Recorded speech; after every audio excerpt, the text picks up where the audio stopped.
ఎఫెసీయులకు రాసిన పత్రిక 3వ అధ్యాయం 3వ వచనం. క్రీస్తు మర్మము దేవదర్శనం వలన నాకు తెలియపరచబడినదను సంగతిని గూర్చి మునుపు సంక్షేపముగా వ్రాసితిని.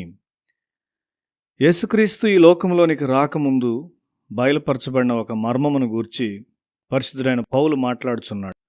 ఒక మనిషి యొక్క ఆత్మీయ స్థాయి దేవుని నుండి పొందు ప్రత్యక్షతల మొత్తముల మీద ఆధారపడి ఉంటుంది.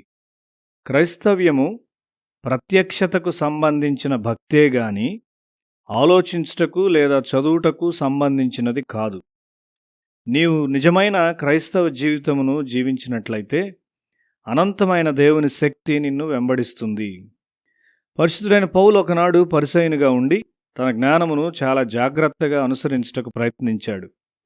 తన తల్లిదండ్రులు మరియు తన ఉపాధ్యాయుడైన గమలీయేలు నుండి నేర్చుకొనిన దాన్ని అనుసరించుటకు అతడు ప్రయత్నించాడు. అయినప్పటికీ అతనికి ప్రత్యక్షత లేదు. చీకటిలో నుండి వెలుగునొద్దకు వచ్చుటను గూర్చి అతడు మాట్లాడుచున్నాడు. అతని మంచితనము చీకటి సంబంధమైన మంచితనము. చాలామంది క్రైస్తవులు ఈ విధమైన మంచితనమును కలిగి ఉన్నారు. దాని ద్వారా సాధించినది స్వీయ మహిమ తప్ప మరేమీ లేదు. ప్రత్యక్షతను పొందిన దేవుని పిల్లలు తమంతట తాము సంతృప్తి చెందరు. వారి మంచితనము వెలుగు యొక్క మంచితనము. అది దేవుని యొక్క అనంతమైన దీనమైన మంచితనము. దేవుని యొక్క మంచితనమునకు పోలిస్తే మన మంచితనము ఎంతో తక్కువైనదని గ్రహించగలము. దేవుని యొక్క మంచితనము అంతకంతకు పైకి లేచున్నది.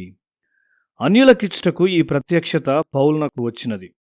ఎఫెసీ 3:11 చెప్పబడిన క్రీస్తు యొక్క శోధింప శక్యముగాని ఐశ్వర్యములను గూర్చి నీవెన్నడైనా ఆశ్చర్యపడ్డావా? దాని పట్ల నీవు ఆశ్చర్యపడినప్పుడు నీవు ఈ లోకపు ఐశ్వర్యాలను తృణీకరిస్తావు. మర్మమైన దేవుని సహవాసాన్ని గూర్చి అతడు మాట్లాడుతూ ఉన్నాడు. అది ఒక గృహ నిర్వాహకత్వము. మనము గృహ నిర్వాహకత్వము గలవారము.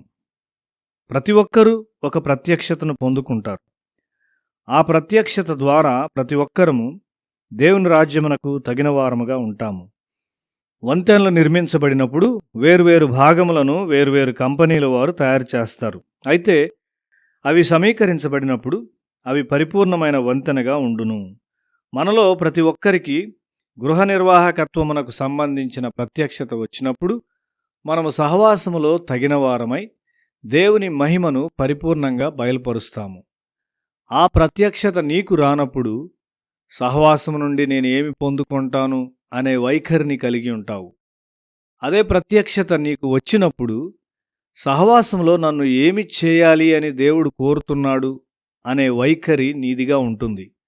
అప్పుడు ఆయన ఉన్నతమైన జ్ఞానము సహవాసము ద్వారా లోకమునకు బయలుపరచబడుతుంది. ప్రత్యక్షత లేని ప్రజలు పేరుకు మాత్రమే క్రైస్తవులు.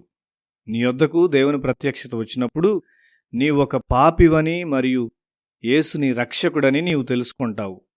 అప్పుడు సహవాసమునకు సంబంధించిన మర్మము బయలుపరచబడును. అప్పుడు నీ గృహ నిర్వాహకత్వమునకైన ప్రత్యక్షత నీకు బయలుపరచబడును. ఇక్కడ ఆరాధన కొరకు చాపలు పరచుట మొదలుకొని అన్నిటినీ విడిచిపెట్టి ఒక మిషనరీగా వెళ్ళుట ఒక గృహ నిర్వాహకత్వము. నీవు ప్రేమలో వేరుపారి స్థిరపరచబడతావు. విశ్వాసము ద్వారా క్రీస్తు నీలో నివసిస్తాడు. అంతరంగములో ఆత్మ ద్వారా నీవు బలపరచబడతావు. నీవెల్లప్పుడూ వృద్ధి చెందుతూ ఉంటావు. ఒక యవనస్తునిగా, ఒక ఉపాధ్యాయునిగా మరియు ఒక వివాహితునిగా బోధించాను. అయితే ఒకనాడు నేను అన్నిటినీ విడిచి ఆయన వెంబడించాలనే ప్రత్యక్షత నాకు వచ్చింది. దేవుని ఆత్మ నన్ను, నా భార్యను అంతరంగములలో బయలుపరుస్తూ ఉన్నాడు. ఎఫెసీలో పరిశుద్ధుడైన పౌలు అన్యులను ప్రేమించాడు. సువార్త అన్యజనులకిచ్చుట అన్నది పౌలునకు దేవుడిచ్చిన గొప్ప ప్రత్యక్షత. ప్రత్యక్షత లేనప్పుడు ప్రజలు నశించిపోతారు అని సామెతలు 29వ అధ్యాయం 18వ వచనంలో చూస్తాము. ఆత్మ అంతరంగ పురుషుని బలపరుచును. తక్షణమే ప్రత్యక్షత వచ్చును. మనము మన స్వంత ప్రణాళికలను వేయము. దేవుని ఆత్మగల మనిషికి అది ఎల్లప్పుడూ ఒక పురోగమించు ప్రత్యక్షత.